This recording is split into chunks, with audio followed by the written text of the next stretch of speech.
ሌላ ነገር አምጥታችሁ እንዲረበሹ አታርጉ እባካችሁ።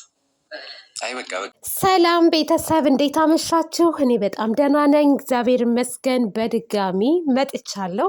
ቡራ ሀይሚዬን አብሳላት ልታሳግታት እንደሆነ ሰምቻለሁ። እኔ ባሏ እያለሁማ ሀይሚን ማንም ሰው አያግታትም ብሏል። እናም እንግዲህ አብሳላትም ተጠይቃ ነበረ።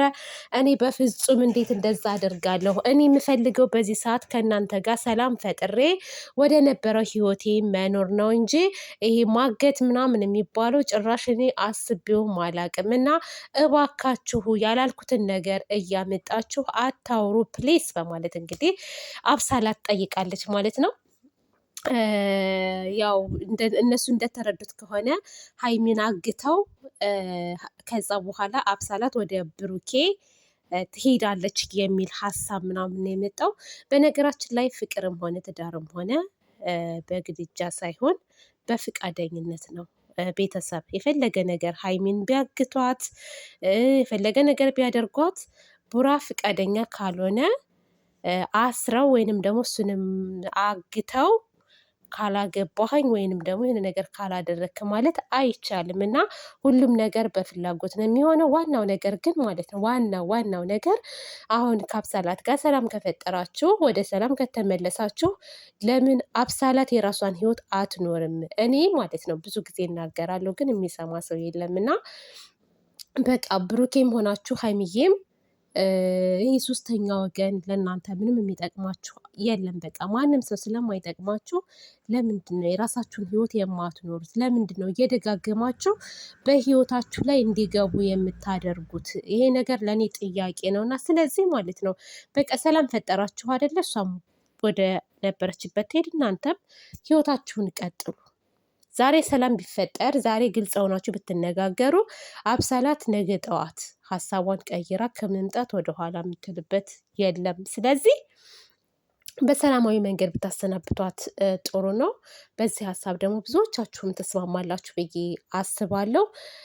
ምክንያቱም የሚያጨናንቃችሁ የሚያበጣብጣችሁ እናንተ በሁለታችሁ ችግር ሳይሆን ሌላ ሶስተኛ ወገን ሲገባ ስለሆነ በቃ እነዛን ሰዎች ደግሞ ማራቅ ለምን?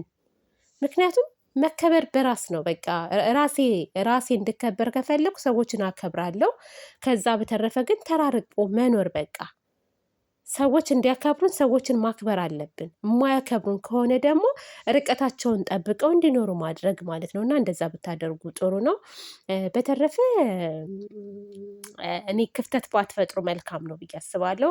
እና ደግሞ ሂዱ እስኪ አሁን በዓል ነው፣ ሂዱ ቤተሰብ ጋር እሙሽዬ ጋር አክብሩ። ትንሽ በቃ ከነበራችሁበት ጭንቀት ትላቀቃላችሁ። እውነት ነው የምላችሁ። እና ቡታጅራ ብትሄዱ መልካም ነው ብዬ ነው የማስበው። ይሄ ጸብ ምናምን የሚባል ነገር ከአይምሯችሁ አውጡት። እውነት በጣም ነው የሚሰለችው፣ በጣም ያስጠላል።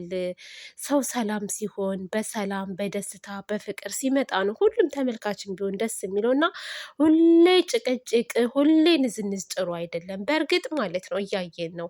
አሁን እና አብርሽ ጋር ካያችሁ ማለት ነው አብርሽና ሩታ ተለያየን፣ ተጣላን፣ ፊርማ ተቀደደ እንዲህ ያለ ሲቀጥል አብርሽና ሩታ አልተፈራረሙም። በነገራችን ላይ ህዝቡ እኔ አንዳንድ ጊዜ ህዝቡ ራሱ ምን አይነት አይምሮ ነው ያለው? ሶሻል ሚዲያ ላይ ያለ ሰው አሁን አብርሽና ሩታ መዘጋጃ ቤት ሄደው ቢፈራረሙ ማለት ነው እንደው ቪዲዮ አይቀርጹም? ሶሻል ሚዲያ ላይ አያወጡትም? የሚበሉትን የሚፈሱትን እያሳዩ ሶሻል ሚዲያ ላይ እንዴት ነው ሲፈራረሙ ሶሻል ሚዲያ ላይ የማያወጡት? ያወጡት ነበር ግን አልተፈራረሙም። ሲቀጥል ሄደው ዱባይ ተጋቡ እንጂ ማለት ነው። እና ባለፈው አሁን ወረቀት ተይዞ ስንቴ ነው ቀደዳ ፊርማ ምናምን እየተባለ ሲዋሽ የነበረው ማለት ነው። አሁን ትልቁ ውርደት የተዋረዱበት ነገር ምን እንደሆነ ታውቃለች? ይሄ ውርደት ነው ብዬ ነው የማስበው። ምክንያቱም ህዝቡን እየዋሹ እንደሆነ ባለፈው ጌም ቀጠሮ የያዙ ሄርሜላ እና ሩታ አስቡ እንግዲህ ባሌን ቀማሽኝ እያለች ልደበድባት የምትፈልጋት ሴትዮ ቁጭ ብለው ጌም ሊጫወቱ ማለት ነው። እና ምን ያክል በተመልካች ላይ እንደሚጫወቱ እኔ አንዳንድ ጊዜ ማለት ነው ሀይሚና ቡራዬን የምወድበት ነገር አለ። ለምን እንደምወዳቸው ታውቃላችሁ?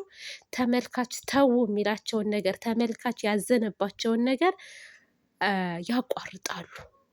በጣም ነው የሚያቋርጡት። ባለፈው እነ ቲጂ እነ ሂዊ ማለት ነው ለምንድን ነው የማዳም ቅመሞች እንደዚህ እያዘኑ እያለቀሱ እናንተ ለምንድን ነው ይሄንን ስራ አታቆሙም ብለው ሲቆጧቸው ማለት ነው እግዚአብሔርን በአንድ አፍ ነው ያቆሙት፣ በአንድ አፍ ማለት ነው።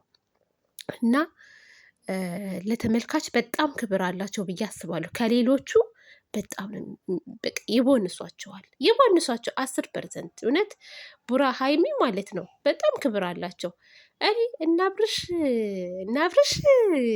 እነሱማ መረገጥ አለባቸው። ቤተሰብ እኔ አንዳንድ ጊዜ ቆይ አጠር አጠር ያለች ቪዲዮ እየሰራሁ በደንብ አድርጌ ነው የምናገራቸው እነሱንማ ልክ ልካቸውን ማለት ነው። በዚህ ልክ ትዳር ላይ ማሟረት እውነት ትዳር እኮ የእግዚአብሔር ስጦታ ነው። ስንቱ አለ አይደለ እንዴ ትዳር አልሆነው ብሎ ፈጣሪውን የሚለምን እነሱ ደግሞ ትዳር ብለው ይዘው ግን ሳይለያዩ ተለያየን ተጣላን እያሉ በዛ ላይ ዝሙት እኮ ነው ይሄ።